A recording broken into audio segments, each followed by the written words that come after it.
This is Mark Dell with Android Spin, and this review is for Roboto by Phoenix Fire. Domo arigato, Roboto hoverboards onto Android.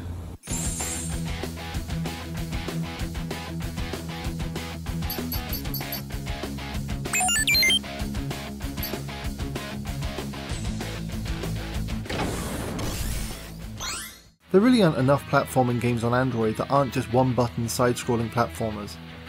It's a genre that's sadly a casualty of the poor precision you get with a lack of physical buttons. But some games bravely tread into the touchscreen world. There's Cordy, Meganoid, and now Roboto. You take control of Roboto, a hoverboarding robot searching for his goal. The story starts off with a cutscene, but you won't see much else story over the game's 30 levels, just lots of jumping and shooting across some rather bizarre levels.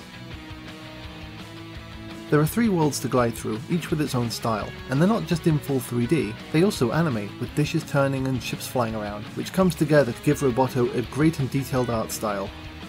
Roboto himself is very expressive, and is rarely not animating a new facial expression or pulling a handstand. He actually animates so much that he actually walks the line of animating too much, with his bulging eyes and constant gestures, as if that's the strangest thing about a hoverboarding robot. Sometimes this level of detail comes at a cost, and the speed of the action becomes less than ideal, and things don't move as smoothly as perhaps they should in some places. The style of graphics and the pace of the action match well to the liberal use of the electronic sounds and electronic guitar. The music sounds great, and it's one of the most memorable parts of the game, along with the visual style. But it's unfortunate that the loops in the tunes are rather sloppy, leaving some rather obvious jumps when the track repeats. The platforming in Roboto has the same traps you'd see in a classic platformer.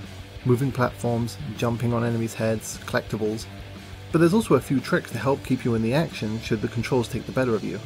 Roboto has the ability to hover and perform a kind of wall jump, which are both totally invaluable.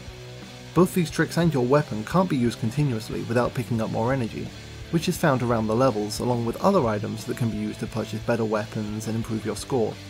Keeping yourself well charged and armed is critical, particularly in the later levels where the difficulty really begins to ramp up.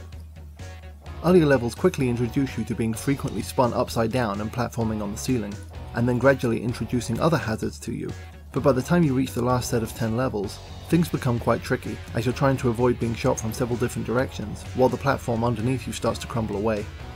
Fortunately, the reload times aren't too severe, and each level does have a checkpoint, which might be enough if you don't let frustration get the better of you. While the levels do become challenging, earlier levels are often rather uninteresting, without much going on beyond just jumping between static platforms. When things do come together in some of the crazier levels, it can be very memorable, but otherwise many of the levels are lacking anything creative to make them much fun. Despite a slow start, Roboto is an enjoyable, quirky platformer with a lot of heart.